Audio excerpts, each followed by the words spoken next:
ಈ ದಿನ ನಂದಿ ರಥಯಾತ್ರೆಯ ಕಾರಣವಾಗಿ ನಾವೆಲ್ಲ ಇಲ್ಲಿ ಸೇರಿದ್ವಿ. ಪ್ರಮುಖವಾಗಿ ನಂದಿ ರಥಯಾತ್ರೆ ಗೋಸೇವಾ ಗತಿವಿಧಿ ಕರ್ನಾಟಕದ ವತಿಯಿಂದ ನಡೆತಾ ಇರುವಂತಹ ಒಂದು ಕಾರ್ಯಕ್ರಮ. ಇದ್ರ ಜೊತೆಗೆ ರಾಧಾಸುರಭಿ ಗೋಮೇಂದ್ರ ಹಾಗೆ ರಾಷ್ಟ್ರೀಯ ಗೋಸೇವಾ ಸಂಸ್ಥಾನ ಟ್ರಸ್ಟ್ ಅವರು ಈ ಒಂದು ಯೋಜನೆಯನ್ನು ಸುಮಾರು 88 ದಿನಗಳ ಇಡೀ ಕರ್ನಾಟಕದಾದ್ಯಂತ ನಂದಿ ರಥಯಾತ್ರೆಯನ್ನು ಮಾಡಬೇಕನ್ನೋ ಒಂದು ಉದ್ದೇಶವನ್ನ ಇಟ್ಕೊಂಡು ಈ ಒಂದು ಕಾರ್ಯಕ್ರಮವನ್ನು ಮಾಡ್ತಾ ಇದ್ದೀವಿ. ಈ ಒಂದು ರಥಯಾತ್ರೆಯ ಮೂಲ ಉದ್ದೇಶವನ್ನ ಫಸ್ಟ್ ನಾನು ನಿಮ್ಗೆ ತಿಳಿಸ್ತೀನಿ. ವಿಷಮುಕ್ತ ಗಾಳಿ, ಮಣ್ಣು, ಆಹಾರ, ಪ್ರಕೃತಿ, ಪರಿಸರ ಸಂರಕ್ಷಣೆ, ಪಂಚಗವ್ಯ ಚಿಕಿತ್ಸೆ, ರೋಗಮುಕ್ತ ಭಾರತ, ಸಾಮೂಹಿಕ 1,11,108 ವಿಷ್ಣು ಸಹಸ್ರನಾಮ ಪಾರಾಯಣ, 1 ಕೋಟಿ ಗೋಮಯ ದೀಪ ಬೆಳಗಿಸುವುದು, ನಂದಿ ಪೂಜೆ, ಗೋಕತೆ, ಮನೆ ಮನೆಯಲ್ಲಿ ಗೋವು, ದೇಶಿ ಗೋಮಾತೆಯ ಮಹಿಮೆ ಜನರಿಗೆ ತಿಳಿಸುವುದು, ದೇಶಿ ಗೋಮಾತೆ ಹಾಗೂ ಭೂಮಾತೆಗೆ ಇರುವ ಸಂಬಂಧವನ್ನು ಜನರಿಗೆ ತಿಳಿಸುವುದು, ಗೋಮಾತೆ ವಿಶ್ವಮಾತೆ, ಭಾರತ ವಿಶ್ವಗುರು, ಗೋಮಾತೆಗೆ ರಾಷ್ಟ್ರೀಯ ಮಾನ್ಯತೆ ದೊರೆಯುವಂತಾಗಬೇಕು, ಸಹಜ ಕೃಷಿ ವಿಸ್ತರಣೆ, ಸ್ವದೇಶಿ ಗವ್ಯ ಉತ್ಪನ್ನ ಬಳಕೆಯ ಪ್ರಚಾರ, ಮಣ್ಣು ಉಳಿಸುವ ನಂದಿ ಕೃಷಿಕರ ಸಂಖ್ಯೆ ಹೆಚ್ಚಿಸುವುದು, ದೇಶಿ ಬೀಜ ಸಂರಕ್ಷಣೆ, ಧರ್ಮ ಜಾಗೃತಿ, ಸಾಮಾಜಿಕ ಸಾಮರಸ್ಯ, ಗ್ರಾಮೀಣ ವಿಕಾಸ, ಭಾರತೀಯ ಕುಟುಂಬ ಪದ್ಧತಿ ಸಂರಕ್ಷಣೆ ಈ ಉದ್ದೇಶವನ್ನು ಇಟ್ಕೊಂಡು ಈ ಒಂದು ನಂದಿ ರಥಯಾತ್ರೆ ನಡೀತಾ ಇದೆ. ಈ ಸಾರಿ ವಿಶೇಷವಾಗಿ ನಂದಿ ರಥಯಾತ್ರೆಯನ್ನು ಮಾಡ್ತಾ ಇದ್ದೀವಿ. ನಂದಿ ರಥ ಅಂದ್ರೆ ನಂದಿ ಅಂದ್ರೆ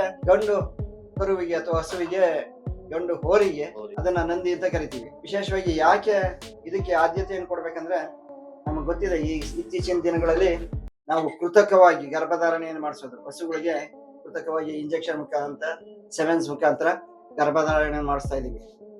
ಹೀಗೆ ಮಾಡೋದ್ರಿಂದ ಒಂದು ಹಸು ತನ್ನ ಜೀವಿತಾವಧಿಯಲ್ಲಿ ಕೇವಲ 7 ರಿಂದ 8 ಕರುಗಳನ್ನು ಮಾತ್ರ ಕೊಡ್ಲಿಕ್ಕೆ ಸಾಧ್ಯತೆ ಆಗ್ತಾ ಇದೆ. ಅದೇ ಸಹಜವಾಗಿ ಅದನ್ನ ಗರ್ಭಧಾರಣೆ ಹೋರಿಯ ಮುಖಾಂತರ ಗರ್ಭಧಾರಣೆ ಮಾಡಿಸಿದ್ರೆ ಅದು 18 ರಿಂದ 20 ಕರುಗಳನ್ನ ಕೊಡುವಂತ ಸಾಮರ್ಥ್ಯ ಆ ಹಸುವಿಗೆ ಇರುತ್ತೆ. ಗೋವು ಜಗತ್ತಿಗೆ ತಾಯಿ ಅಂತ. ನಾವು ತಾಯಿಯ ಎದೆ ಹಾಲನ್ನು ಕುಡಿಯೋದು ನಿಲ್ಸಿದ ಮೇಲೆ ಕೊನೆಯ ಕ್ಷಣದವರೆಗೂ ಗೋವಿನ ಹಾಲನ್ನೇ ಕುಡಿದು ಬದುಕ್ತೀವಿ. ಪ್ರಾಣ ಹೋಗ್ಬೇಕಾದ್ರೂ ಒಂದು ಹನಿ ಹಾಲಾಕ್ರಪ್ಪ ಹೋಗ್ಲಿ ಅಂತ ನಮ್ಮಲ್ಲಿ ಹೇಳೋದು ಪದ್ಧತಿ ಇದೆ. ಇತ್ತೀಚೆಗೆ ನಾವು ಅದನ್ನ ದೇಶೀಯ ತಳಿಗಳನ್ನ ಕಡಿಮೆ ಮಾಡಿ ಬೇರೆ ವಿದೇಶಿಯ ತಳಿಗಳನ್ನ ನಾವು ಸಾಕೋದ್ರಿಂದ ಆ ಹಾಲಿನಲ್ಲಿ ಅನೇಕ ರೋಗಗಳು ಬರೋದು ನಮಗೆಲ್ಲ ಗೊತ್ತಿದೆ.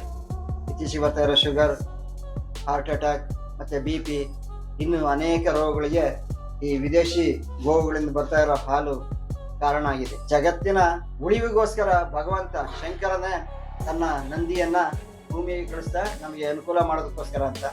ನಾಗರಿಕತೆ ಶುರುವಾದಾಗಿಂದ ನಮ್ಮ ಜೊತೆಯಲ್ಲಿ ಹೆಗಲು ಕೊಟ್ಟು ದುಡಿತಾ ಇರೋದು, ಆಹಾರವನ್ನು ಉತ್ಪಾದನೆ ಮಾಡಿ ಸಹಕಾರ ಕೊಡ್ತಾ ಇರೋದು ಗೋವು. ಇತ್ತೀಚಿನವರೆಗೂ 60ಕ್ಕಿಂತ ಹೆಚ್ಚು % ಈ ಕೃಷಿಯನ್ನೇ ಆಧರಿಸಿ ಜೀವನ ಮಾಡ್ತಾ ಇದ್ದಿದ್ದು ನಮಗೆಲ್ಲ ಗೊತ್ತೇ ಇದೆ.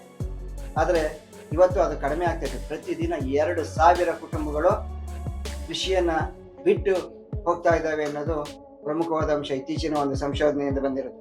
2 ವರ್ಷದಿಂದ ಇದು ಮಂಗಳೂರು ವಿಭಾಗದಲ್ಲಿ ಮಾತ್ರ ಗೋ ರಥಯಾತ್ರೆ ನಡೀತಾ ಇತ್ತು. ಆದ್ರೆ ಈ ನಂದಿಗೆ ಮಹತ್ವವನ್ನು ಕೊಡಬೇಕಂತ ಇಡೀ ಪ್ರಾಂತ್ಯದಲ್ಲಿ ಕರ್ನಾಟಕದ ತುಂಬಾ 88 ದಿನಗಳ ಪ್ರವಾಸವನ್ನ ಈ ಗೋ ನಂದಿ ರಥಯಾತ್ರೆ ಮಾಡ್ತಾ ಇದೆ. 3ನೇ ತಾರೀಕು ನಮ್ಮಲ್ಲಿಗೂ ಬರಲಿದೆ.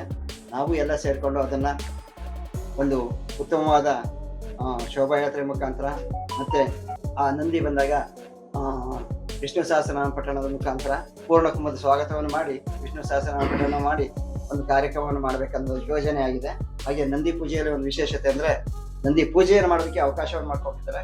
ಅದಕ್ಕೆ 100 ರೂಪಾಯಿದು ಶುಲ್ಕವನ್ನು ಕೊಟ್ಟು ಯಾರು ಆಸಕ್ತರಿದ್ದಾರೆ ನಂದಿ ಪೂಜೆಯನ್ನು ಮಾಡ್ಬೇಕಂತ ಅವರು ಒಂದು ರಸೀದಿಯನ್ನು ಕೊಡ್ತಾರೆ. 100 ರೂಪಾಯಿ ಕೊಟ್ಟರೆ ಅದನ್ನ ಈ ಒಂದು ಸಂಸ್ಥೆ ಏನಿದೆ ಇದನ್ನ ಸಂಶೋಧನೆ ಮತ್ತು ಇದನ್ನು ಮಾಡೋದಕ್ಕೋಸ್ಕರ ರಾಷ್ಟ್ರೀಯ ಗೋಸೇವಾ ಸಂಸ್ಥಾನ ಟ್ರಸ್ಟ್ ಮುಖಾಂತರ ಇನ್ನೂ ಹೆಚ್ಚಿನ ಸಂಶೋಧನೆಗಳು ಆಗ್ಬೇಕು ಅನ್ನೋ ಕಾರಣಕ್ಕೋಸ್ಕರ ಅದನ್ನು ಉಪಯೋಗಿಸ್ಕೊತಾರೆ. ಹಾಗಾಗಿ ನಾವು ಇದರಲ್ಲೆಲ್ಲ ಸಹಕರಿಸೋಣ, ಯಶಸ್ವಿಗೊಳಿಸೋಣ.